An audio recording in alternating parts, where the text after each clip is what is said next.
launched your coin, what portion of coins did you put in LP? What portion did you hold on to? You were saying that somebody put in about 10 million pulse in the beginning, correct?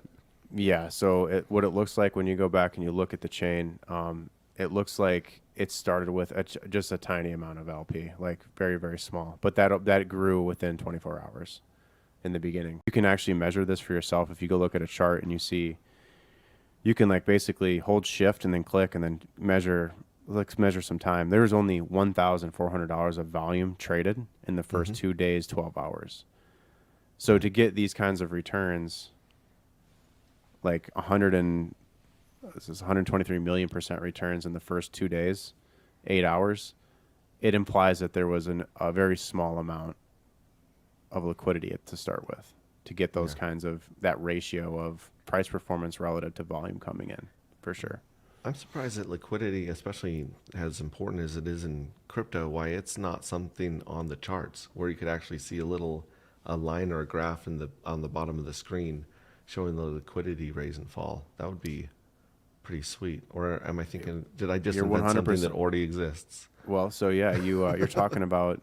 So we have a community member, and I'll use the hex chart to show Please it. do.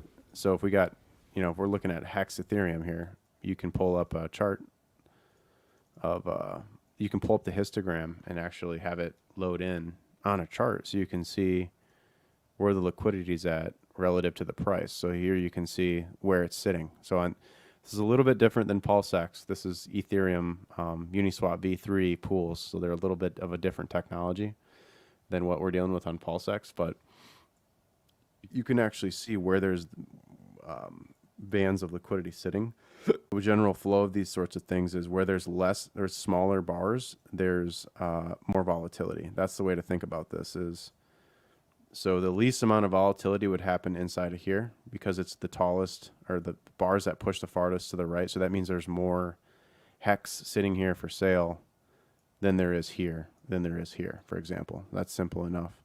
So the way this works is like if the price falls down, it's very volatile down here because there's not a lot of liquidity to trade. But if it pushes up through here, it's heavier. And so unless somebody absorbs all of the supply at that price, you can get, it depends. The price will just tend to move versus just telling you what trends could happen, because that's a little harder to tell.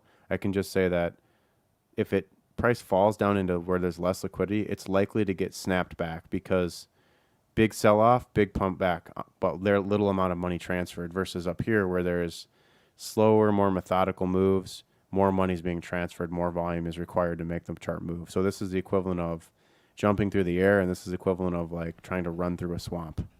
Just it's heavier. There's more for sale, more for purchase at these levels than there is down here. So that's why limit orders are like kind of unique, because if you set limit orders in here, if the price wicks down, you might get filled on a limit order, for example, and gives you a chance to buy at a better price, and then that'll pop the price back into range. For example. So yeah, there is definitely tools that have been developed. This is a hex specific one. I don't know anybody else that has Uniswap histograms on the chart quite like this one. So huge shout out to Emmy Bop, on Twitter. It's at EMIBAP. He's working on getting this so that it auto updates, so that this will constantly dynamically be updating, so we can get the most recent feed. But yeah, this is good for teaching people how to look at liquidity for sure. Awesome. I like your analogy of going through air versus going through water or something thicker. That makes a lot of sense. But our